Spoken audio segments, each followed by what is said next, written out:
Muy bien, muy buenos días. Son las 8 de la mañana con 38 minutos. Muy buenos días, amigos oyentes. Esta es una emisión especial de Coyuntura en un horario no habitual, pues queremos y nos sentimos además parte del noticiero de Radio Visión 106.1 FM. Hoy tendremos como invitado al expresidente de la República, el economista Rafael Correa Delgado.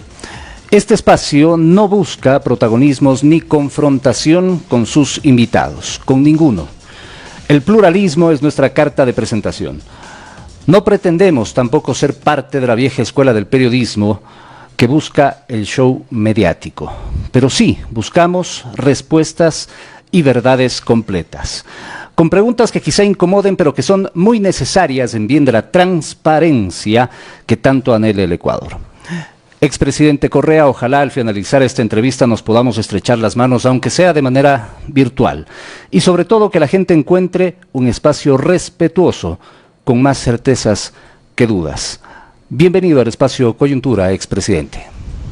Muchas gracias, César, Micaela, muchas gracias a Radio Visión, un abrazo a Cuenca, a la patria entera. Gracias por esta oportunidad, porque ya que tú dices que hablemos claro, verdades completas, sabes muy bien que ha habido una censura terrible contra todo lo que sea Correa o el correísmo, y hemos tenido 3 años de un discurso único. Y la introducción que acabas de hacer es como pedir disculpas de lo que ha pasado en el periodismo.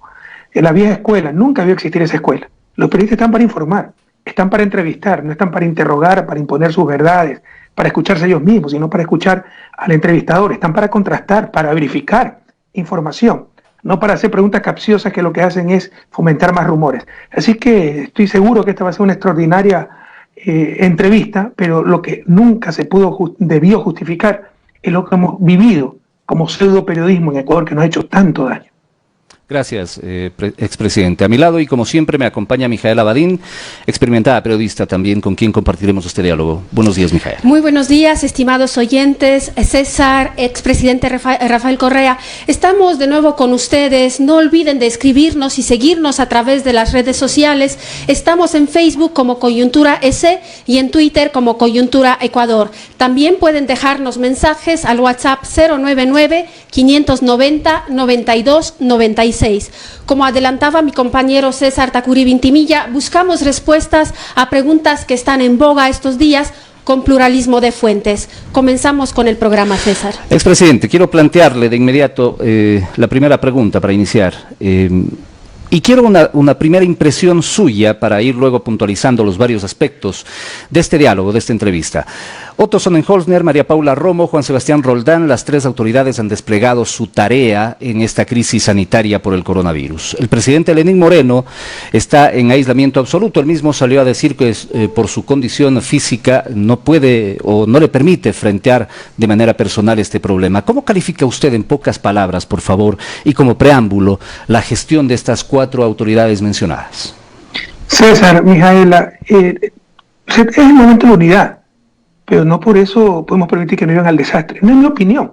Está la estadística, están los estudios. Ecuador es el país de la región y tal vez el país del mundo que peor ha manejado esta crisis, que es terrible. No vamos a salir sin costo en Estados Unidos, en China, en Alemania, pero aquí se la ha manejado de forma terrible. Somos el país con más muertes per cápita, al menos de América Latina. Y el segundo país, bueno, ya estamos tercero, nos superó Chile, con infectados totales, pero per cápita somos tal vez el primero junto con Chile. Pero en muertes, Chile tiene 6 veces menos que nosotros. Entonces no es mi opinión, por favor, despierte, pueblo ecuatoriano. Nos están destrozando, han manejado terriblemente mal la emergencia. ¿Por qué? Porque no hay liderazgo de un gobierno ausente, porque habían hecho ya pedazos a la salud, porque Sonnenholzner es el candidato presidencial del gobierno y lo que está haciendo es campaña. Puede ser un muchacho de buenas intenciones, pero no está para estas cosas, porque María Paula Romo es una mujer brillante para perversidad, pero absolutamente incompetente para la gestión, lo mismo que Roldán. No están para eso. Y eso es parte de la honestidad. Estamos hablando de la supervivencia de la patria. Si no son competentes, y lo dice la estadística, no lo dice Rafael Correa, lo dice BBC de Londres, lo dicen los principales análisis, hay que dar un paso al costado, porque estamos hablando no de ganar o perder una elección, no de izquierda a derecha, estamos hablando de vidas, de muertes, estamos hablando de la supervivencia de la patria. Expresidente, el 24 de mayo de 2017, económicamente, ¿cómo dejó usted el país?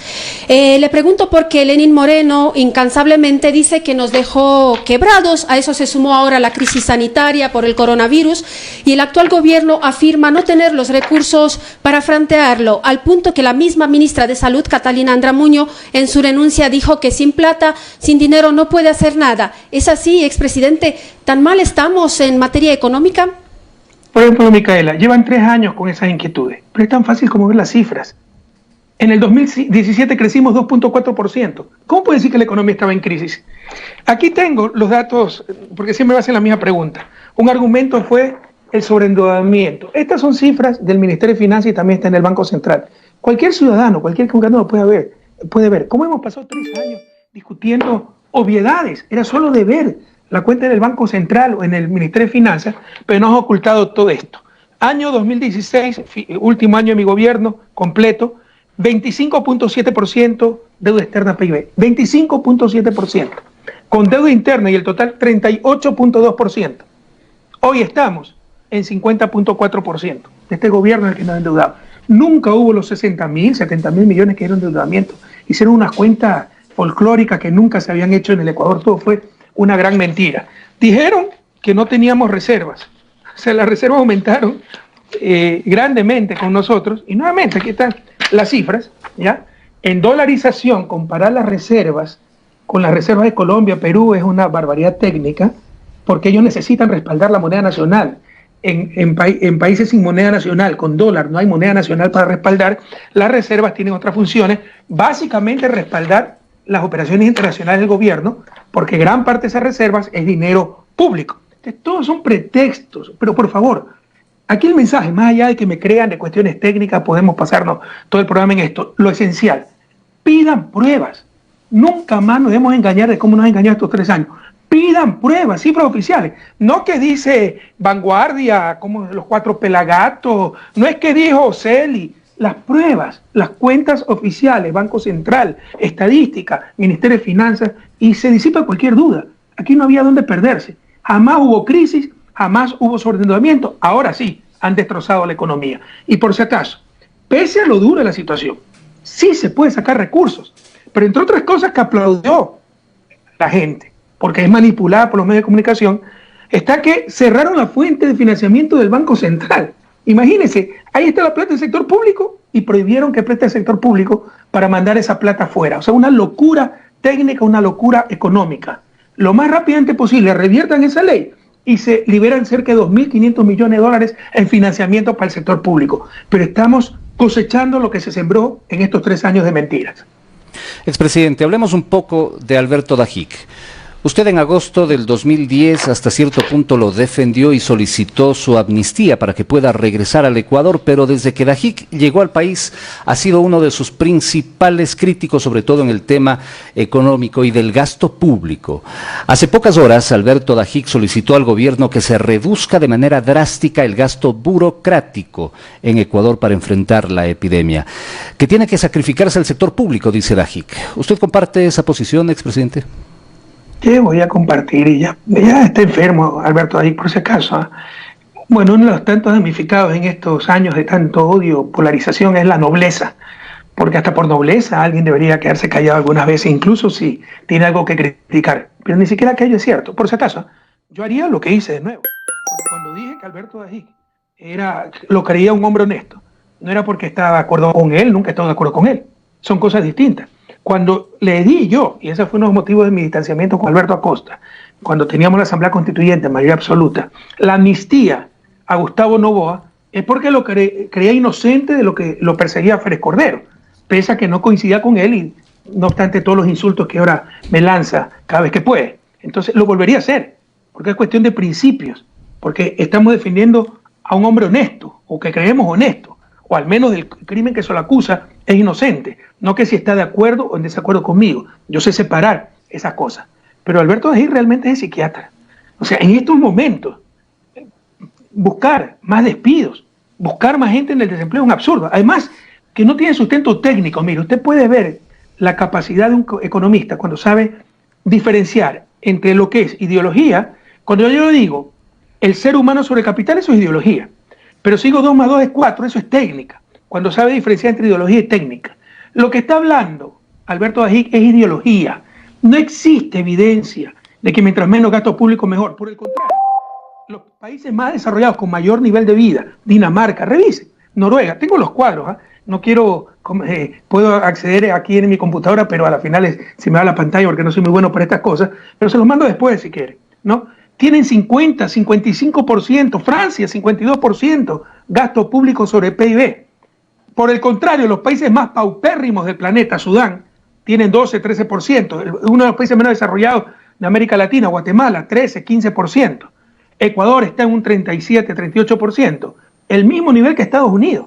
Pero vienen estos fanáticos a decir que hay demasiado gasto público y que el problema es gasto público. Primero, no es demasiado gasto público. Segundo, hablar de eso en estas circunstancias es criminal. O sea, por favor, recomiéndole un psiquiatra a Alberto Dajic. Ya basta.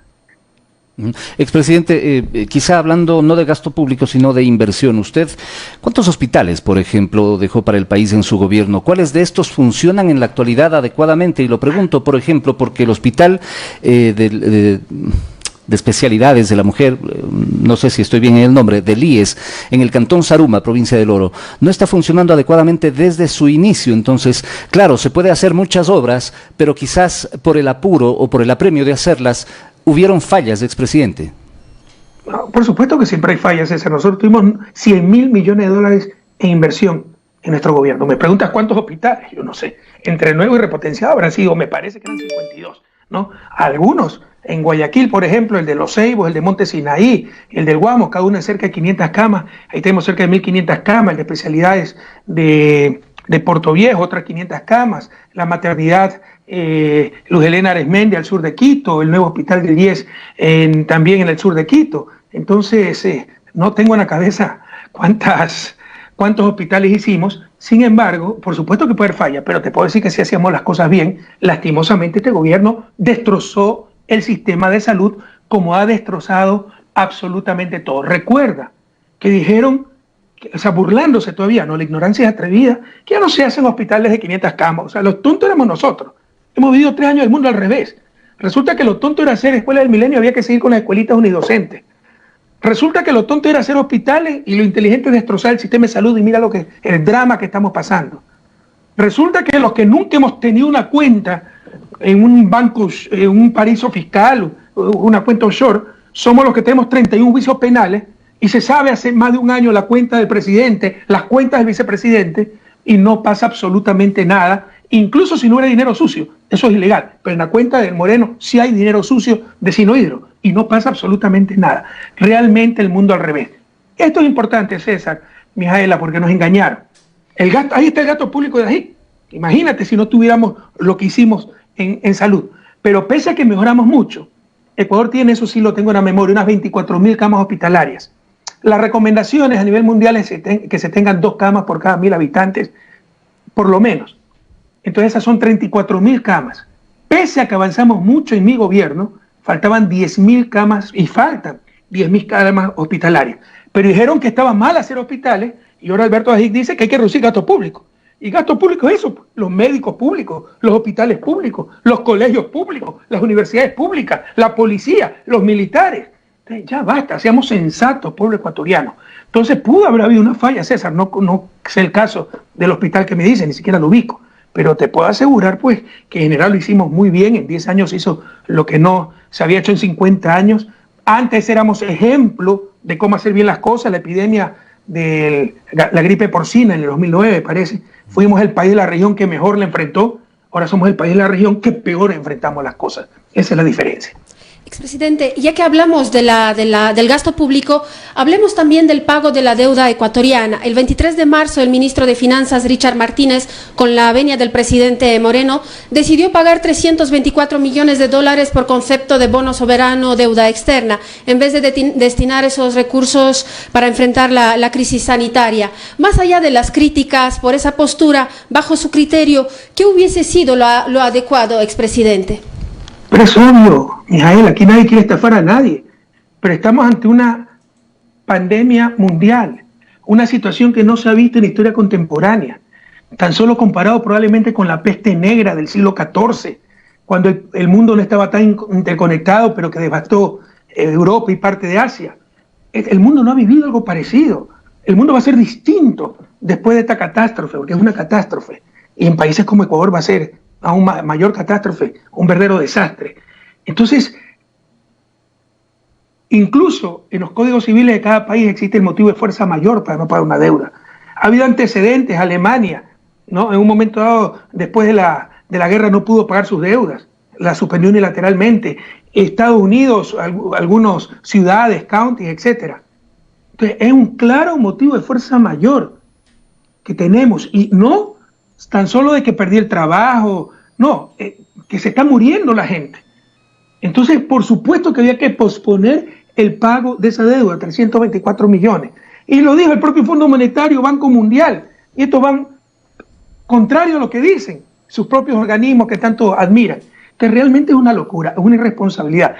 Yo hice un video, Mijaela, para apoyar al gobierno, y en el momento de la unidad, de la autoridad, pese a cómo nos han criminalmente perseguido, calumniado, la destrucción que han hecho. Hay que apoyar al gobierno en su estado de excepción. Pero luego descubrimos que no han dado 20 centavos para ese estado de excepción. Luego, que 2 millones de test de pruebas venían, y era mentira, cuando la clave para enfrentar la epidemia es el aislamiento y las pruebas. Y por último, en lugar de comprar respiradores y esperar el buen corazón de Fidel Legas, de Guillermo Lasso, de Jaime Nebot, ¿no?, utilizar esas centenas de millones para comprar respiradores, para dar cajas de comida para que la gente se pueda quedar en las casas y no estarla reprimiendo, ¿no?, para apoyar con equipo a nuestros doctores y que no se enfermen ellos mismos, lo que hacen es pagar deuda. Es criminal. Por supuesto que no tenía que pagarse esa deuda. Expresidente, bajo su criterio, cuando la crisis sanitaria disminuye o por lo menos entre en una etapa de control, ¿cómo debe el país enfrentar la crisis económica que sin duda se va a venir para nuestro país? Usted siempre fue partidario, por ejemplo, de elevar o de subir el IVA, por ejemplo. ¿Esta es la ocasión para aplicar esa medida o eliminar subsidios a los combustibles o más impuestos a las grandes empresas, industrias? ¿Cuáles deberían ser las medidas económicas adecuadas para salir o para paliar la crisis, expresidente? Bueno, yo no he sido partidario de subir el IVA. Claro, tenemos el segundo IVA más bajo de la región, solo nos gana Paraguay con 10%, pero otro país también tiene 12%, y el resto de 14% para arriba, aquí en Bélgica 21%, y algunos países latinoamericanos, Argentina, tienen 21%, si la memoria no me falla. Nosotros tuvimos que subir temporalmente 2 puntos del IVA por la catástrofe del 2016, que hasta cierto punto fue parecida. Esta es más grave, pero en el corto plazo, o sea, se nos desplomó el precio del petróleo como ahora, se apreció el dólar como ahora, pero tuvimos 600 muertos en 30 segundos, recuerden eso. Entonces el costo inmediato fue mucho más alto. Y ojalá que la gente aprecie. Muchas veces la gente se da cuenta de lo que tenía cuando lo pierde. O sea, es muy difícil en esa clase de tragedia que no haya epidemias, por ejemplo. No lo hubo, de lo bien que manejamos la crisis. Y costó 3.000 millones de dólares ese rato, ¿ya?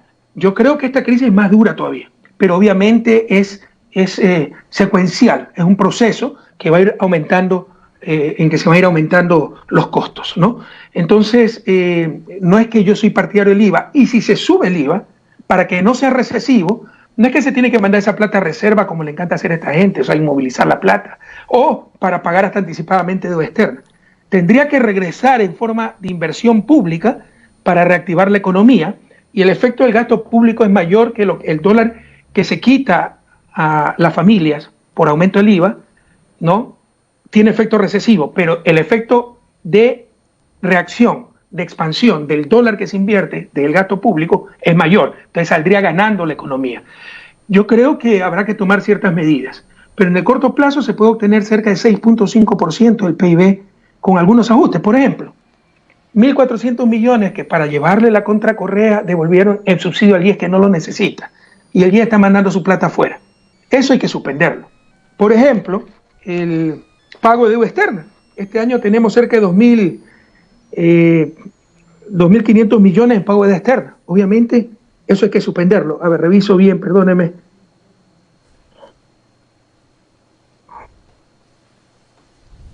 Perdón, cerca de 6.200 millones entre capitales e intereses. Solo intereses serían 2.700 millones. Si no pagáramos solo los intereses, tendríamos 2.700 millones ahí liberados del presupuesto del Estado. O sea, con todos estos ajustes, podemos reunir cerca de, yo calculo, unos 7.600 millones de dólares, que es más de 6% del PIB. Algunos analistas consideran que para activar la economía se requiere un 30% del PIB, 30.000 millones y más, porque va a estar devastado el país. No quiero asustar a la gente, pero no esperen de mi engaño. Yo soy un optimista por naturaleza, pero también soy realista. Lo peor está por venir. O sea, recién está subiendo la curva de la pandemia en cuanto a infectados, a muertos. Llevamos 3 semanas de rezago con Italia. En Italia, un país mucho desarrollado, con mucha más capacidad que el nuestro, no saben dónde enterrar tantos fallecidos. Lo peor está por venir. Y vendrá el problema económico. Y vendrá el problema incluso de gobernabilidad democrática, porque la gente saldrá a las calles a buscar trabajo, se puede generar violencia, desobediencia civil si no tomamos medidas inmediatamente y no se están tomando. Entonces se puede generar ingresos y ahorro en el corto plazo, pero el costo será inmenso. Yo creo que de esto no salimos sin ayuda internacional. Por eso, un grupo de economistas, de altos dirigentes, ahí está Alberto Fernández, presidente de Argentina, Ernesto Samper, Guillermo Solís, expresidente de Costa Rica, quien le habla.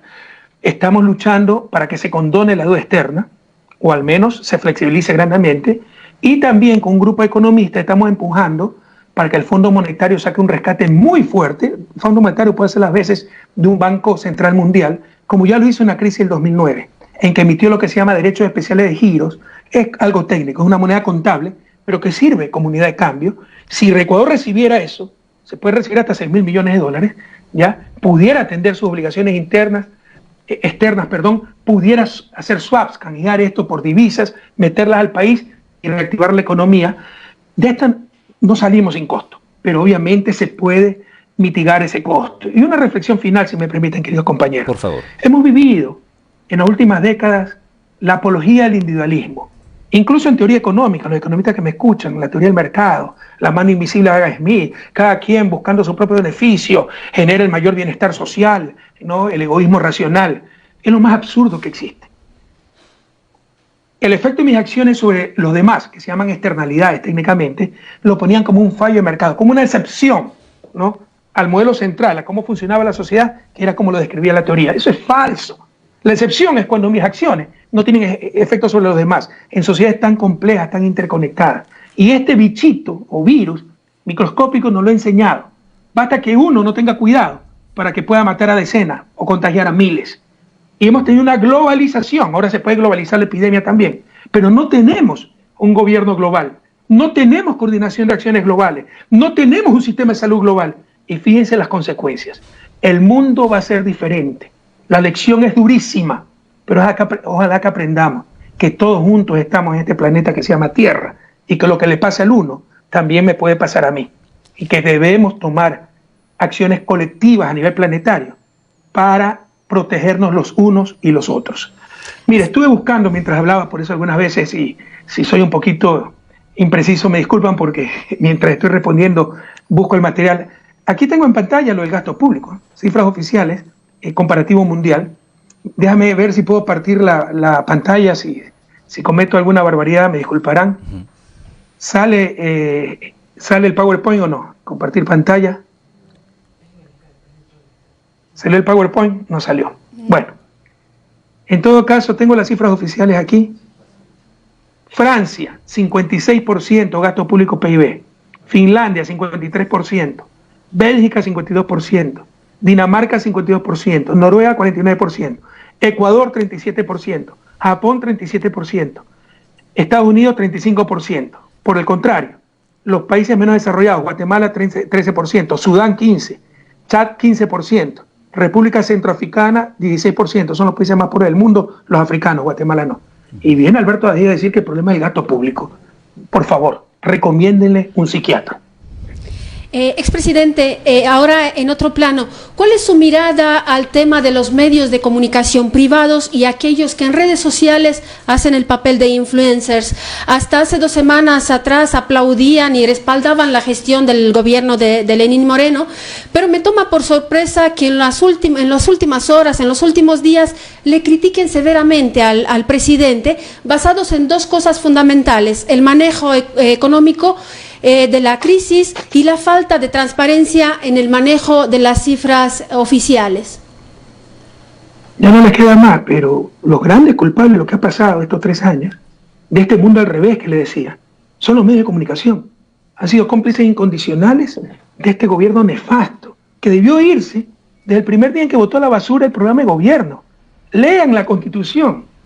Un causal para destituir al presidente es incumplir el programa de gobierno. Se trató de reunir firmas para eso, para democráticamente liberarnos de un gobierno que había roto la Constitución y el pacto social que significa la democracia, porque se había votado por un programa de gobierno y adoptó el programa de gobierno de Lazo, y con su CNE bloquearon todo y no se pudieron reunir las firmas. Luego lo apoyaron para esa consulta en que se apoderaron del Estado.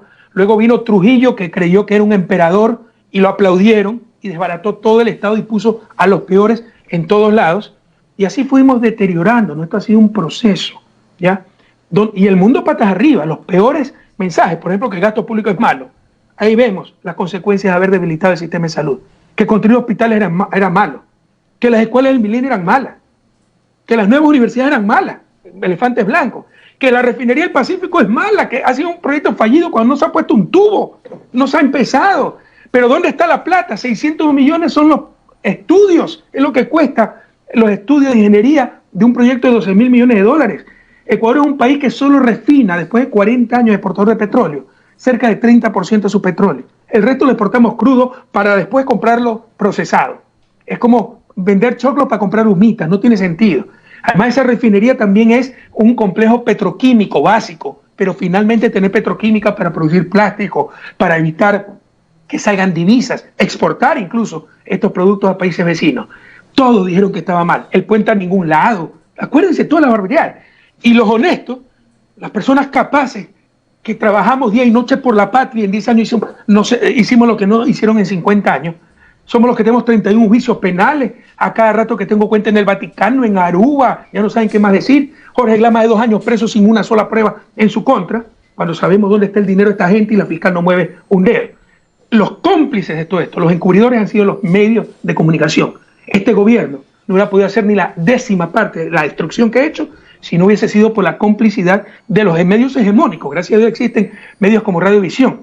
Y las pruebas al canto. El propio Sonnenholzer es dueño de una radio, Tropicana de Guayaquil, y fue presidente de Guayas.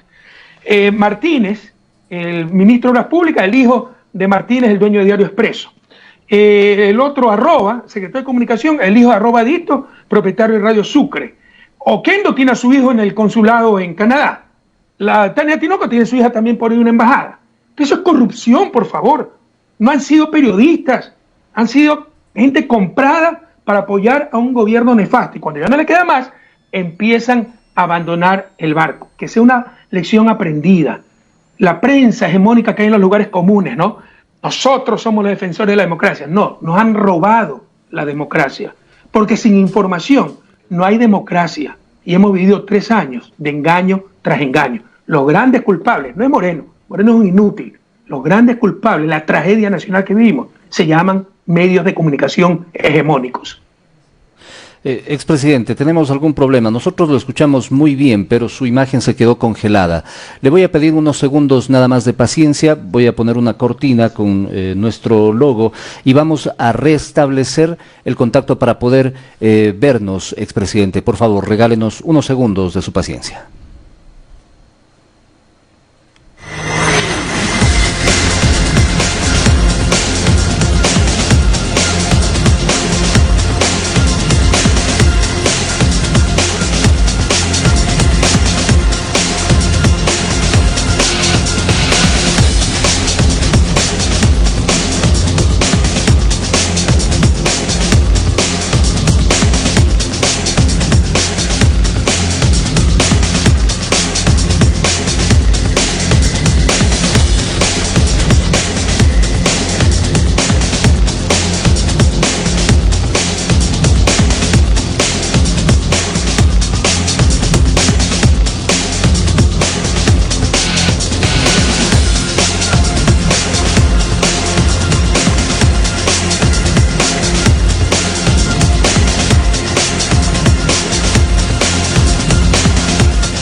Muy bien, son las 9 de la mañana con 8 minutos. Expresidente, gracias por su paciencia.